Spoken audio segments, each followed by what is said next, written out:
Su líder, Jesús de Nazaret, acababa de ser ejecutado. Los discípulos estaban aterrorizados, no sabían qué hacer. 12 hombres que temen por su vida. Solo con mirar al grupo que se reunía, yo diría que era algo catastrófico. Aún así, estos hombres aterrorizados se convirtieron en los fundadores de una fe mundial. Ninguno de ellos esperaba que resultara así.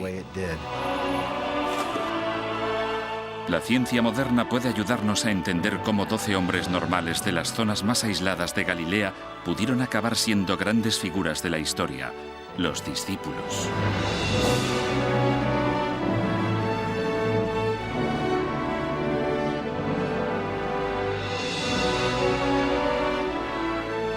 Misterios de la Biblia, los discípulos.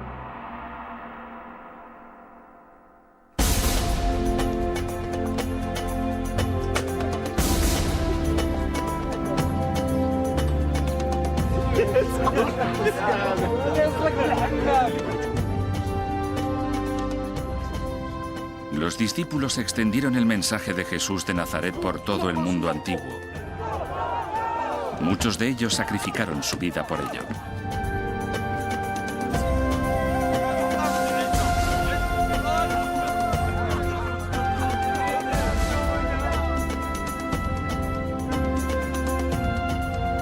La transformación de este pequeño grupo amenazado en una religión mundial es una historia extraordinaria.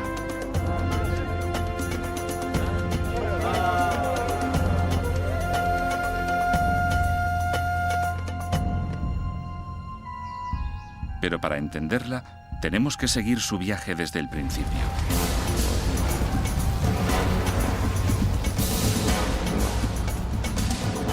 La historia empieza en Galilea, en el siglo I. Jesús y sus discípulos son apenas niños cuando un grupo de hombres que protesta por la subida de los impuestos y por el gobierno romano protagoniza un alzamiento en la ciudad estratégica de Séforis.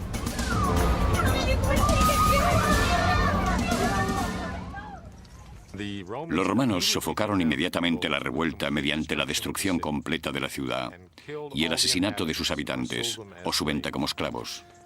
Fue un recuerdo vivo en la memoria de la gente del lugar durante muchas generaciones.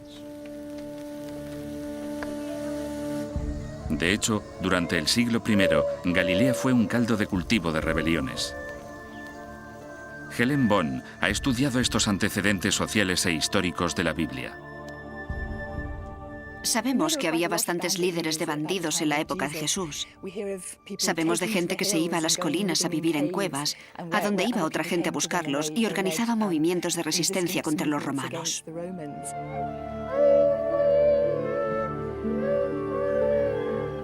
Los discípulos crecieron en este ambiente. Algunos quizá incluso fuesen testigos de la rebelión de Séforis. Tal vez vieron en Jesús a un líder que podía liberarlos de los romanos. Los descubrimientos históricos nos dan nuevas visiones de las vidas de los discípulos. La imagen que aparece es vívida y sorprendente.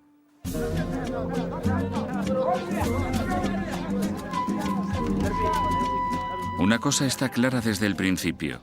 Los discípulos se acercaron a Jesús por múltiples razones y con esperanzas muy diversas.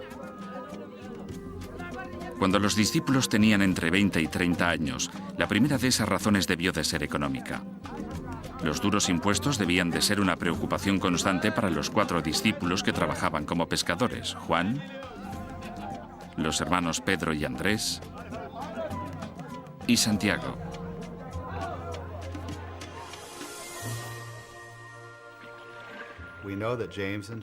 Gracias a los evangelios, a Lucas, sabemos que Santiago, Juan, Pedro y Andrés formaban una cofradía. Por eso tenían mucha presión para pescar y poder alimentar a sus familias y pagarle al recaudador de impuestos. Los pescadores estaban obligados a firmar un contrato con el recaudador de impuestos y se comprometían a darle su captura, incluido pescado fresco como carpas y sardinas, a cambio de pescado de inferior calidad y salado. Era un intercambio injusto que podía provocar resentimiento. Se contaban todos los pescados que se habían cogido y los recaudadores de impuestos se los llevaban para que acabaran en la mesa de la gente rica de la ciudad. A cambio, los pescadores recibirían su parte del contrato, pescado tratado, probablemente salado, y en ese momento debían de pensar, no podemos comer lo que pescamos. Esto suponía una gran presión económica. La gente deseaba tener más control sobre su vida. Buscaban un líder que les ayudara a luchar.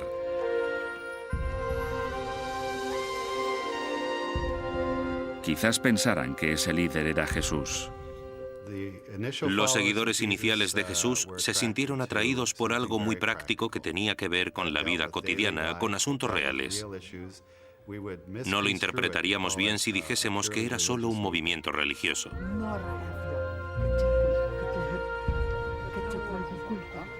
Aunque puede que algunos de los discípulos se unieran al movimiento de Jesús para pagar menos impuestos, eso no explica por qué los 12 se unieron a él. En particular, no explica el caso de Mateo. Antes de convertirse en discípulo, Mateo era recaudador de impuestos. Conocemos el trabajo de Mateo gracias a los evangelios, pero no nos dicen por qué se sintió atraído por Jesús. A diferencia de los pescadores, Mateo vivía la cómoda vida de un hombre rico.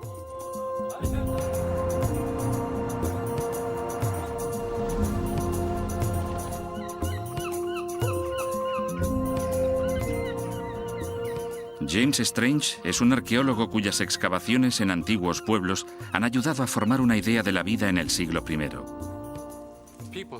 Las casas de la gente que vivía en cualquier pueblo de Galilea tenían exactamente el mismo aspecto desde fuera.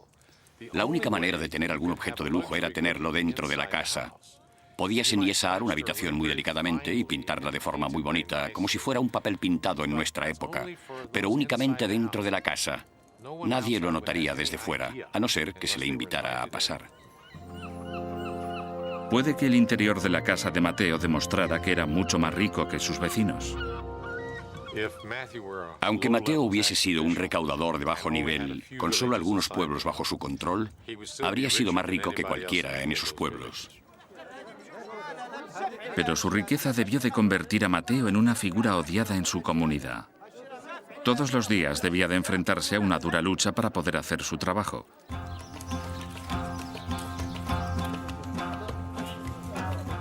A Richard Horsley le interesa particularmente el aspecto económico de la Galilea del siglo I.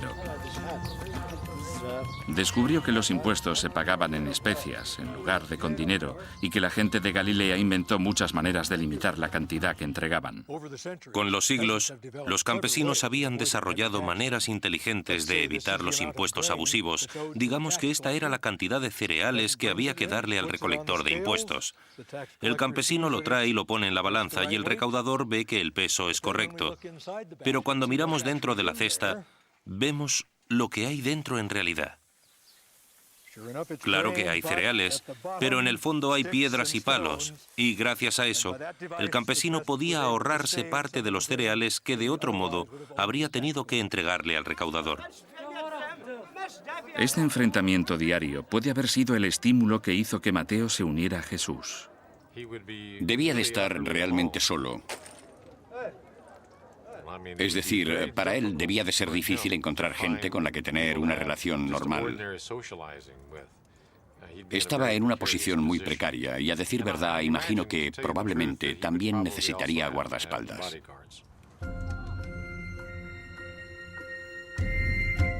Uniéndose a Jesús, Mateo dio la espalda a la recaudación de impuestos y fue acogido, quizás por primera vez, en una comunidad. Quizás un discípulo aún más sorprendente que Mateo sea Judas Iscariote. Judas tenía mala reputación, era de poca confianza y desleal. Pero irónicamente, era el tesorero del grupo y se ocupaba de las donaciones al mismo y de organizar los víveres. Tenemos un grupo de discípulos. Viven de una especie de fondo común y aparentemente él es el tesorero. Se ocupa de las cuentas, sabe lo que necesitan. Creo que para ser intendente se necesitan habilidades organizativas, ser digno de confianza y capacidad de liderazgo.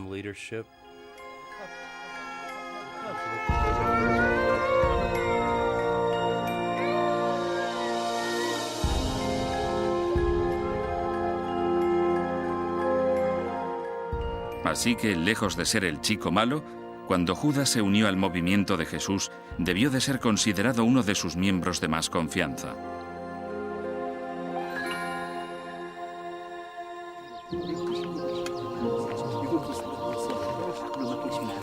Por desgracia, sabemos muy poco sobre los demás discípulos. Tomás y Felipe parece que procedían de la misma zona que los pescadores. Bartolomé. Simón, conocido como el Celote, probablemente porque era muy estricto con la ley religiosa judía. Pero hay una controvertida teoría según la cual Simón, junto con Judas y otro discípulo llamado Santiago, eran los hermanos de Jesús. Podrían haber sido hermanastros más que parientes de sangre. Aún así, algunos expertos creen que formaban parte de la familia de Jesús. Los hermanos de Jesús, nombrados en los evangelios, resultan ser Santiago, Simón y Judas. Creo que por lo menos debemos contemplar esa posibilidad, ya que Jesús, cuando muere, le pasa el mando de su comunidad a su propio hermano, Santiago.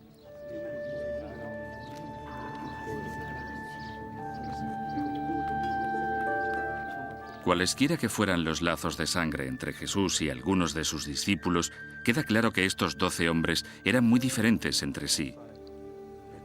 Esa variedad debió de configurar un grupo interesante, pero es lógico pensar que un movimiento radical como este necesitara reclutas con ideas similares.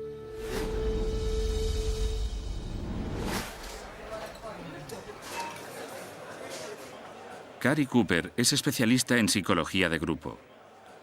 Le pedimos que aplicara los principios de la psicología moderna a lo que sabemos de los discípulos para averiguar qué supondría para un grupo así trabajar juntos y convertirse en los fundadores de una nueva fe.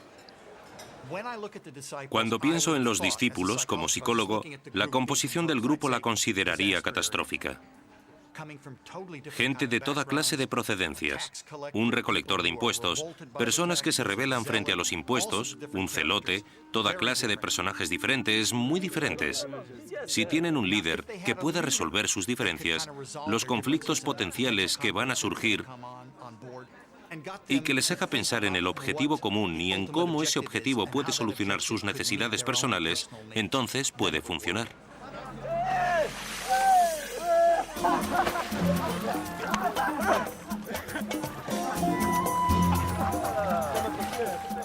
Estos 12 hombres de procedencias tan diversas tenían un líder importante en la persona de Jesús. Y tenían una misión. Puede que estuviesen preparados para intentar trabajar juntos, si eso quería decir enfrentarse a los romanos. Pero seguir a Jesús no sería nunca fácil.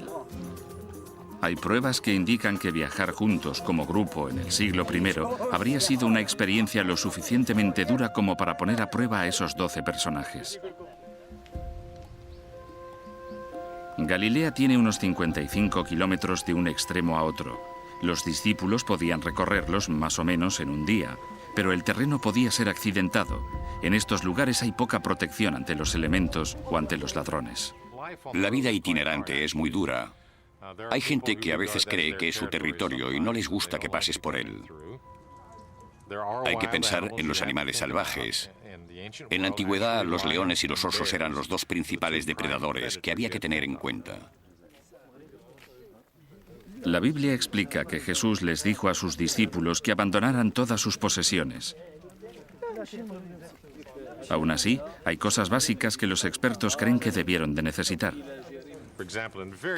Por ejemplo, con muy mal tiempo, probablemente era necesario llevar una capa de lana como esta para taparse. Uno puede envolverse en ella y dormir como dentro de una tienda. También se puede usar como chubasquero, porque es impermeable al agua.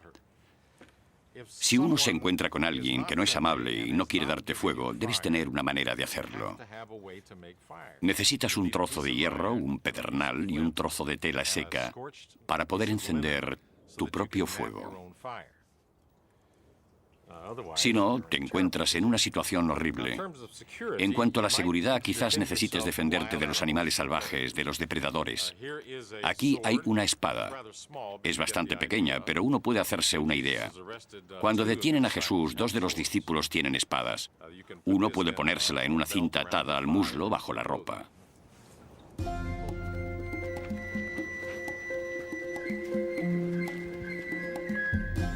Si los discípulos lo dejaron todo para seguir a Jesús, incluso algo tan fundamental como encontrar comida podría haber sido un problema. Hay una pista en la Biblia sobre cómo se alimentaban. En uno de los relatos, recogen cereales de un campo. Esto puede hacer pensar que los discípulos se convirtieran en ladrones, pero la ley judía lo permitía a los pobres y también a los viajeros.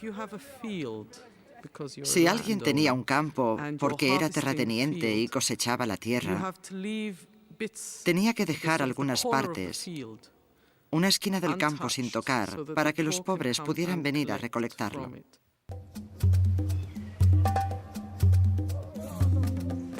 Una de las cosas más importantes que había que hacer en el judaísmo antiguo era practicar la hospitalidad. La razón es muy simple. Cuando se viajaba, se estaba a la merced de la gente. No había hoteles, no había posadas, no había nada. Así que tanto según la ley judía como según la costumbre judía, se practicaba la hospitalidad. Cuando viajaban, los discípulos dejaban atrás más que su sustento. Muchos tenían otras responsabilidades. Parece que la mayoría de los discípulos estaban casados. Sabemos con seguridad que Pedro estaba casado. Y creo que debió de ser muy duro para su mujer y sus hijos que los dejara. Los discípulos eran los que traían el dinero, eran los que pescaban o los que trabajaban la tierra. Y creo que debían de dejar a sus familias en una situación muy difícil. Sin embargo, puede que estemos equivocados al dar por sentado que una vez que se marchaban ya no volvían. Hay varias referencias según las cuales ellos se marchaban y tan solo unos días después volvían. Así que no creo que debamos imaginarlo como se ha representado en muchas películas y libros populares que daban la idea de que siempre estaban de viaje día y noche, viajando desde el día que empieza su predicación hasta el día de su muerte. Hay mucho tiempo en medio. Los discípulos y Jesús podían volver a casa por la noche. Tenemos la historia de Pedro, a quien Jesús llama. Lo deja todo y apenas unos versículos más tarde va a tomar té con su suegra. Y por eso da la impresión de que, al menos al principio, cuando Jesús llevaba a cabo su ministerio en Galilea, quizás la ruptura no fuera tan clara como a menudo se nos ha hecho creer. Mientras Jesús llevaba a cabo su obra, había ocasiones en las que los discípulos tenían que salir de Galilea.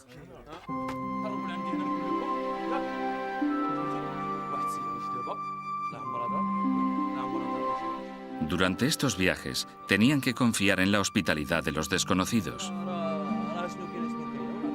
Pero no mucha gente sabe que los discípulos tenían algo que ofrecer a cambio.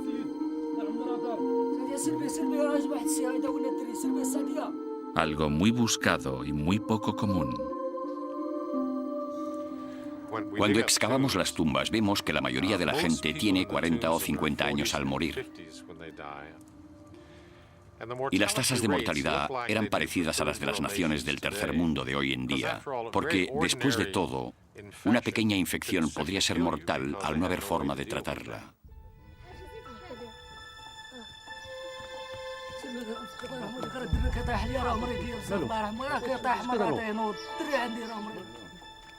No había un sistema sanitario en la Galilea del siglo I. La gente de los pueblos dependía de los sanadores locales que habían desarrollado tratamientos caseros que parecían funcionar. Jesús tenía una gran reputación como curandero, pero también sus discípulos. Cuando llegaban a un pueblo parecían tener dos tareas principales. Una era anunciar que el reino de Dios estaba cerca. La otra era curar a los enfermos. Y si curaban a los enfermos se ganaban su sustento. Incluso podían conseguir un lugar donde descansar. El hecho de que los discípulos pudieran sanar no es sorprendente. La curación mediante la fe tiene una larga historia. Durante siglos fue la única curación al alcance de la gente. No es poco corriente rezar a los dioses si eres pagano o a Dios si eres judío para que te curen. Es totalmente aceptable. Y la gente especializada en rezar a Dios para obtener una curación es muy conocida por su capacidad de curar. Pero por hacerlo en conjunto con su movimiento religioso, lo que sería perfectamente comprensible y aceptable. Quizá en la actualidad la medicina moderna pueda explicar cómo tiene lugar esto.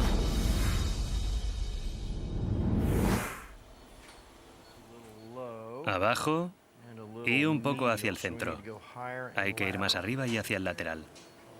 En Houston, Texas, el cirujano Bruce Moseley trata a los pacientes con dolor de rodillas artrítico. En un experimento reciente, trató a 3 grupos diferentes. Se llevó a todos los pacientes a quirófano y se les hizo incisiones en la rodilla. Pero solo el primer grupo recibió la cirugía de rutina. Al segundo grupo se le realizó una operación más pequeña y al tercero no se le hizo nada. Los resultados del experimento fueron impresionantes. Todos mejoraron. Todos sacaron provecho de la operación. Todos dijeron sentir menos dolor. Todos dijeron tener más movilidad y todos estaban satisfechos. Pero lo curioso es que el grupo al que fingimos operar mejoró tanto como los que operamos de verdad.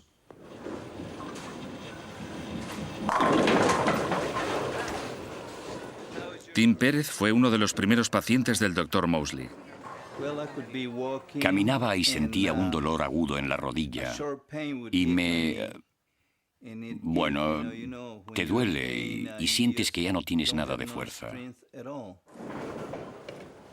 Tim estaba en el grupo al que no se operó, pero su rodilla mejoró. Eso fue hace 8 años y Tim sigue sintiéndose mejor. Lo llamo un milagro porque es algo que no requirió medicina. No hizo falta nada para curarlo. Así que era una cuestión psicológica. En términos médicos, Tim formaba parte del grupo del placebo, lo que significa que no recibió un tratamiento real. Los médicos están más cerca que nunca de entender el efecto placebo.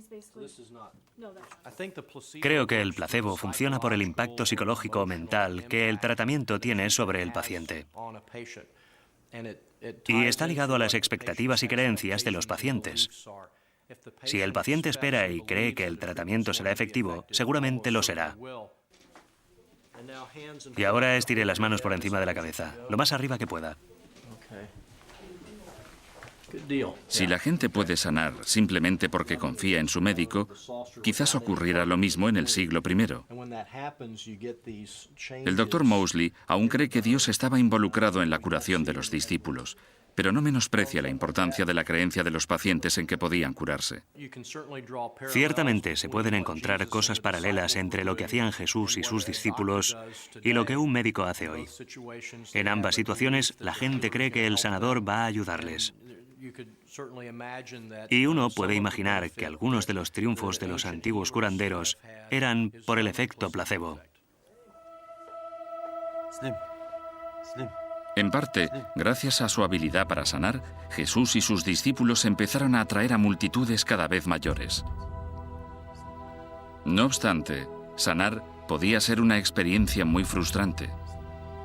La Biblia explica que a veces no podían hacerlo.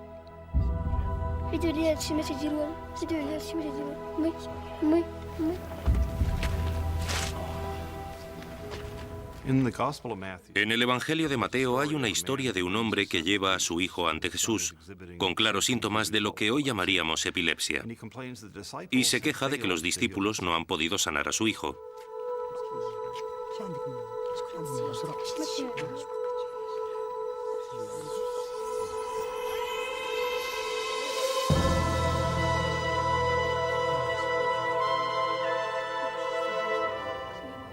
Jesús cura al hijo. Y más tarde, los discípulos le preguntan, ¿por qué no pudimos hacerlo? ¿Cuál era el problema? Y Jesús dice, vuestra falta de fe. La referencia a la falta de fe de los discípulos sigue siendo cierta entre los médicos modernos. El médico Bruce Moseley cree que incluso hoy la confianza que un médico tiene en el tratamiento puede afectar al resultado. Si el cirujano tiene grandes expectativas y tiene fe en que su tratamiento funcione, creo que los pacientes se dan cuenta, lo notan. Y cuanto más confía el cirujano, estoy seguro de que más confía el paciente en que el tratamiento va a funcionar. Pero la incapacidad ocasional de sanar de los discípulos pudo ser el síntoma de un problema más importante. Para tener una fe total en Jesús como líder, los discípulos tenían que compartir su visión, y gran parte del tiempo parecían hacerlo. Pero un examen más detallado de los evangelios revela que los discípulos no siempre tenían el mismo punto de vista que su líder. De hecho, hay pruebas de tensiones y desacuerdos internos que estallaban en público. Por ejemplo, cuando Jesús les dice a sus discípulos que lleven su mensaje a los samaritanos. Hoy en día, la palabra samaritano describe a alguien que hace buenas obras. Pero para un judío del siglo I era el enemigo. Si Jesús me dijera que teníamos que cruzar Samaria, se me caería el alma a los pies. Diría que no. Ha habido hostilidades entre nosotros y los samaritanos durante 500 años y no parece que las cosas vayan a cambiar.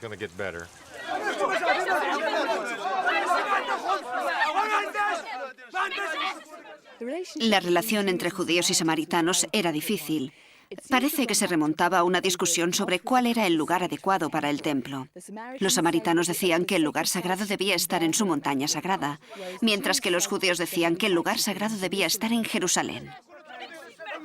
A los aldeanos samaritanos no les importaba lo que decían los predicadores judíos, y echaron a los discípulos.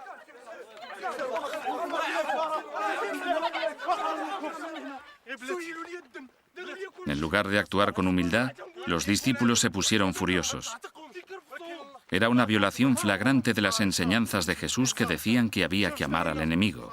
Santiago y Juan estaban tan enfadados que querían enviar fuego al pueblo y eliminarlo.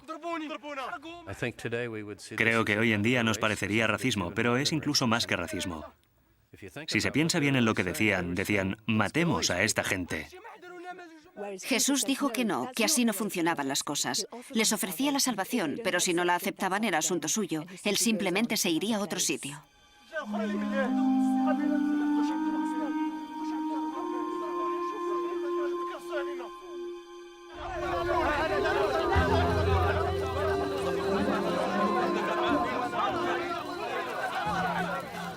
Los discípulos no solo discutían con Jesús. En más de una ocasión, la Biblia dice que discutían entre ellos mismos. Santiago y Juan incluso le preguntan a Jesús si pueden tener tronos cercanos al suyo en el nuevo reino. Creo que esto demuestra que había mucha más competitividad y rivalidad de la que solemos pensar. En muchos aspectos era de esperar, porque la sociedad del siglo I estaba llena de disputas por el honor, la vergüenza y el estatus. Así que los discípulos se comportaban como típicos hombres del siglo I.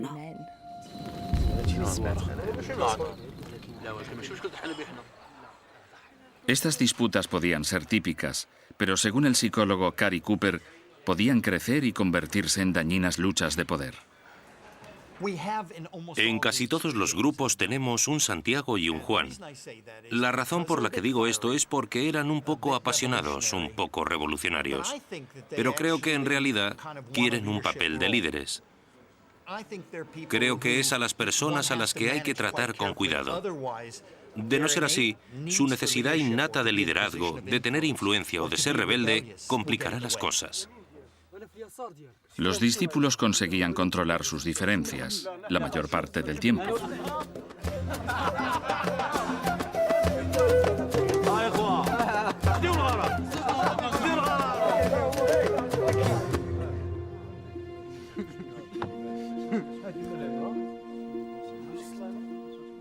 Pero en una ocasión, estas divisiones amenazaron la supervivencia del movimiento.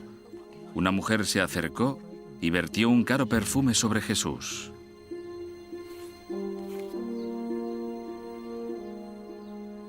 Los discípulos se molestaron porque la mujer hubiese gastado aquel aceite en Jesús. Decían que debería habérselo llevado, debería haberlo vendido y haberle dado el dinero a los pobres, pero Jesús lo veía de otro modo. Dijo que ella había hecho algo hermoso. Como tesorero del grupo, Judas se molestó particularmente con esto.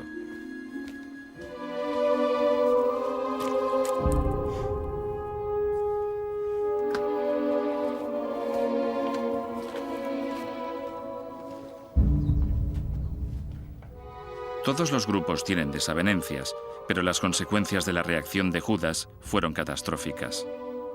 Los evangelios de Marcos y Mateo dicen que Judas acudió a las autoridades religiosas con la intención de conducirles hasta Jesús. Pero el resto de los discípulos parecían no saber nada de las acciones de Judas. Estaban entusiasmados porque, tras 3 años de viaje, su líder había tomado una decisión trascendental. Jesús iba a llevar a sus discípulos a Jerusalén, la base del poder de las autoridades. Pensaron, por fin vamos a ser testigos de algo más importante. Les esperaba una sorpresa. Los discípulos entraron en Jerusalén con Jesús en lo que hoy se conoce como el Domingo de Ramos. Jesús tuvo un recibimiento entusiasta, pero no podía haber escogido un momento más delicado políticamente. Jerusalén estaba llena de peregrinos que habían llegado para celebrar la fiesta de la Pascua, que recordaba cómo Moisés había guiado a sus ancestros para escapar del cautiverio en Egipto. Según Jim Charlesworth, un erudito de la Biblia que vive en Jerusalén, la Pascua pudo impulsar a los discípulos a pensar en la libertad y en deshacerse de los romanos. Era una época de gran emoción. Los judíos iban a celebrar la Pascua. ¿Qué significa? Iban a reinterpretar y revivir la salvación del pueblo de Dios. Así que era una época muy agitada. Era una época en la que todo el mundo estaba en el punto máximo de emoción. El plato fuerte de la fiesta fue una cena que tuvo lugar aquella misma semana.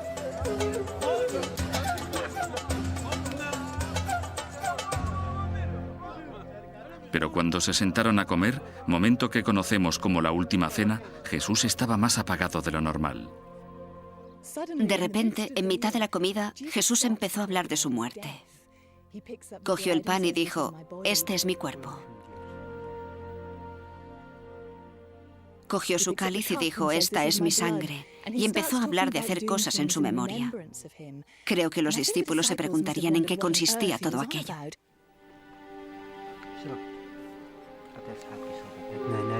No está claro por qué los discípulos no entendieron de qué hablaba Jesús. Quizás habían estado esperando una especie de alzamiento. La muerte de su líder no entraba en sus planes. Pero lo que pasó a continuación decidió su destino. Judas desencadenó una serie de acontecimientos que llevarían a la crucifixión de Jesús.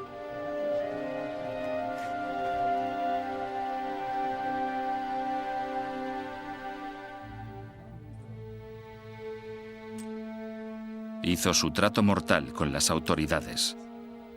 Aceptó traicionar a Jesús. A cambio consiguió 30 monedas de plata. Si no nos equivocamos, y la moneda de plata en cuestión era el denario romano y griego, le dieron el sueldo de 30 días en plata. Curiosamente, ese era el precio de un esclavo en algunos mercados de esclavos. No mucho por alguien que llegaría a ser adorado como el Hijo de Dios. Pero Judas aceptó el dinero igualmente. Condujo a los guardias hasta donde sabía que estaría el grupo. De repente empezó a desmontarse todo aquello por lo que habían estado trabajando. Cundió el pánico entre los discípulos y se desató la violencia. Los discípulos estaban aterrados, no sabían qué hacer. La reacción de Pedro fue sacar su espada y cortarle la oreja a un esclavo del sumo sacerdote. Y creo que es comprensible, realmente no sabían qué estaba pasando. En aquel momento no sabían si los guardias iban a detener solamente a Jesús o si también habían ido a buscarlos a ellos. Al final solo detuvieron a Jesús. Los discípulos se dispersaron. En los evangelios aparece una sola frase. Todos le abandonaron y huyeron. Y creo que deberíamos considerarlo en términos muy humanos. No hay nada teológico ni profundo. Se asustaron y salieron corriendo. Todo el trabajo de Jesús y los discípulos desperdiciado por la traición de un hombre. Pero algunos expertos no están seguros de que se pueda culpar a Judas. Una nueva teoría sugiere que se cometió un error básico al traducir la palabra traicionar y que Judas no hizo nada de eso. En griego, la palabra significa simplemente entregar. No tiene las implicaciones siniestras de traición. De hecho, hay una prueba de que Judas no era un traidor. Todo el mundo, incluidas las autoridades religiosas, conocían a Jesús y sabían dónde encontrarle. ¿Qué traicionó?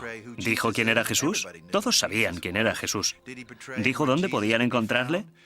Los evangelios dicen con claridad que iba a los sitios a los que acostumbraba a ir. Así que, si no sabemos qué fue lo que traicionó, ¿cómo se le puede llamar traidor?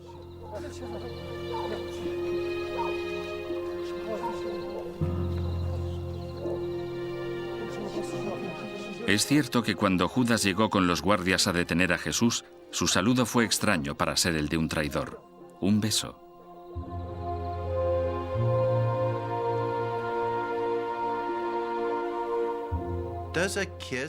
¿Un beso sugiere la traición? En todos los escritos antiguos de Filón, Flavio, Josefo y el Nuevo Testamento, se dice que un beso es un saludo o una despedida. No existe el beso de la traición.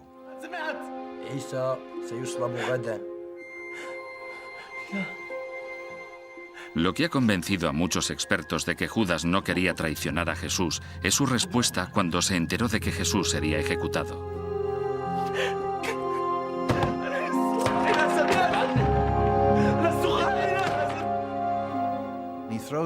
Les tiró el dinero a los hombres. Es evidente que algo salió mal. Después quedó tan afectado que se ahorcó.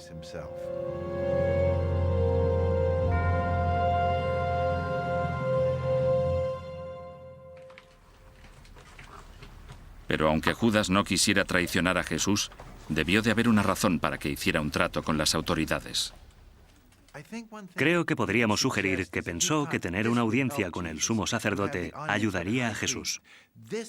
Ayudaría al hombre que podía hacer milagros, incluso recuperar a la gente de entre los muertos, a enfrentarse a sus enemigos y establecer el reino que tan fervientemente deseaba fundar.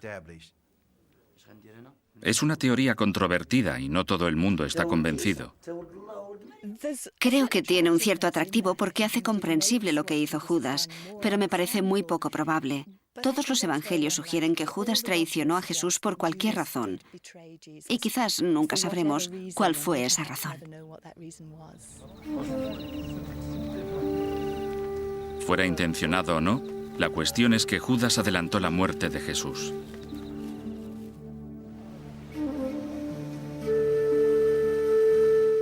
Si los discípulos tenían alguna duda sobre si la detención de Jesús significaba el final del grupo, al día siguiente recibieron la confirmación. Mientras su líder era crucificado, no se sabe dónde fueron los discípulos. Podrían haber ido a una casa segura en la que tuviera lugar la última cena. Parece que hay indicios de que alquilaron aquel sitio o hicieron algún pacto para usarlo. Creo que tenemos que pensar que cuando huyeron, huyeron de verdad. Querían apartarse del peligro. Los discípulos estaban en su peor momento. Era un punto crítico porque habían perdido a su líder. Todos los grupos necesitan a su líder, particularmente a un líder tan inspirador como Jesús. Era un momento crítico, no había ningún sustituto, así que tenían un problema. Lo normal era que el grupo se separara o que tuviera serios problemas. Muerto su líder, los discípulos se sintieron totalmente deprimidos y destrozados. Aún así, sabemos que estos desolados individuos fundaron lo que acabaría por convertirse en una gran fe mundial. Está claro que pasó algo que cambió su destino.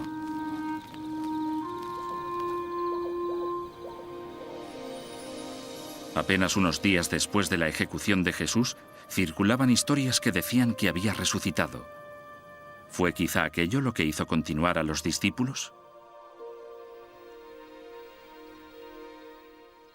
Todos los discípulos estaban juntos en la habitación de arriba. Habían cerrado firmemente las puertas porque estaban preocupados por las autoridades judías. Y de repente, Jesús apareció en la habitación y les dijo: «La paz sea con vosotros».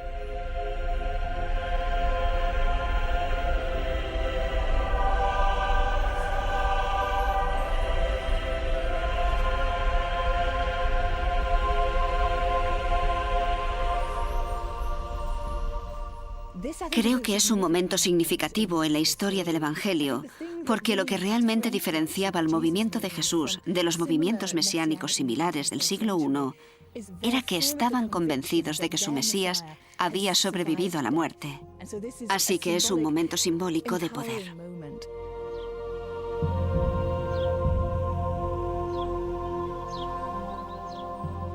La creencia de que Jesús todavía estaba vivo era una cosa, pero si el movimiento iba a continuar, necesitaban convencer a otra gente de que Jesús se había alzado de entre los muertos. Y aquello no iba a ser fácil. Por ese motivo, muchos piensan que hubo otro acontecimiento crucial para la supervivencia del movimiento. Ahora se conoce como Pentecostés y tuvo lugar varias semanas después de la aparición de Jesús ante sus discípulos. Desde esa aparición habían dedicado su tiempo a rezar juntos. Y les pasó algo muy extraño. Sintieron un poderoso viento a través del edificio. Vieron al Espíritu Santo como pequeñas llamas descansando sobre sus cabezas. Y de algún modo se sintieron autorizados para ir a predicarle a la gente.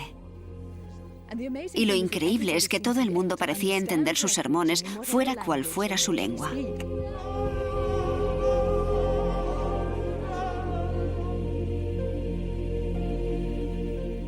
Es este acontecimiento religioso lo que, según el psicólogo Gary Cooper, transforma el grupo. Pentecostés, a mi juicio, es el acontecimiento crítico para el grupo, porque no tienen un líder y la experiencia compartida los une. Los motiva, los anima a salir y rezar y convertir a la gente y compartir sus experiencias comunes. Es una especie de papel del líder suplente. Antes de Pentecostés, las posibilidades de que los discípulos fundaran una nueva fe eran pocas por sus procedencias diferentes, sus luchas internas y sobre todo por la pérdida de su líder. Fue una transformación notable. Aparentemente fue solo un cambio psicológico, pero puede ser que hubiera algo más que eso. En la actualidad, hay pruebas neurológicas de que las experiencias religiosas causan un cambio real y cuantificable en el cerebro. Le busco la vena y le introduzco la intravenosa. No queremos que mueva mucho el brazo porque puede enrollar el catéter. El catedrático Andrew Newberg es neurobiólogo en la Universidad de Pensilvania. Ha estudiado los efectos de esas experiencias en monjes budistas y monjas católicas. Les hicimos pasar por una práctica de meditación u oración y en el punto álgido de la práctica les inyectábamos por una vía intravenosa, una vía que tenían en la vena, una sustancia que nos permitiría medir el flujo de la sangre. En el momento de la inyección se captura una imagen de lo que el cerebro está haciendo en ese momento, en el que está en el punto álgido de su oración. Después podemos escanear el cerebro para ver la instantánea de lo que ocurría en su cerebro durante dicha práctica. El escáner tomado durante la oración, a la derecha, se compara con el de un cerebro normal en su estado inicial. Ha registrado un cambio en la parte del cerebro que nos ayuda a percibir lo que hay a nuestro alrededor. Esta parte tenía menos actividad durante la oración, lo que se ve en color amarillo. Cuando la actividad de esta parte del cerebro se reduce y nuestro sentido del yo disminuye, no nos damos cuenta de lo que tenemos alrededor. En su lugar, la mente empieza a sentir que es una sola cosa con todo el universo. De hecho, hay gente que dice que es cuando nota con fuerza la presencia de Dios. Si van lo suficientemente lejos en su sesión de oración, pierden toda la información sensorial y podemos pensar que eso se asocia con la difuminación total de la frontera entre uno mismo, Dios y todas las cosas del mundo. La hermana Celeste participó en el estudio. Está de acuerdo en que se siente más cerca de Dios durante la oración. El experimento me demostró que cuando vivimos una experiencia religiosa, algo sucede en nuestro interior. Algo se muestra en nuestro cerebro. Para los científicos, este experimento significa que debemos tomar en serio la idea de que la experiencia religiosa puede causar un cambio psicológico apreciable. Si miramos a los discípulos, podemos preguntarnos si ese momento espiritual transformativo realmente causó un cambio en su cerebro que alteró quiénes eran, cómo se sentían, lo que pensaban sobre las cosas de su vida, y si eso fue lo que cambió el rumbo de lo que hicieron.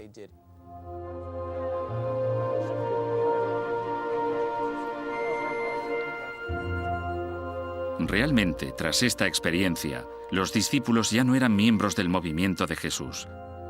Eran líderes de una nueva fe. Es cuando dejan de ser discípulos, es decir, estudiantes, y empiezan a ser apóstoles y mensajeros por sí mismos. Ese fue el acontecimiento clave, la distinción entre esos periodos. Los discípulos debieron de hacer un increíble viaje personal. Al principio eran pescadores normales y humildes, pero al final de la historia se habían convertido en líderes de lo que finalmente se convertiría en una religión mundial.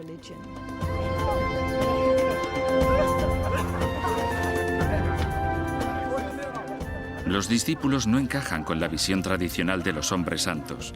Eran duros e imperfectos, capaces de sentir celos, amargura, egoísmo e incluso violencia.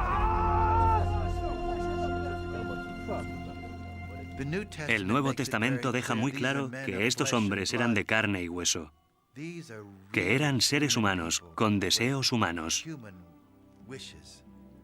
Me parece mucho más fascinante saber que eran como usted y como yo.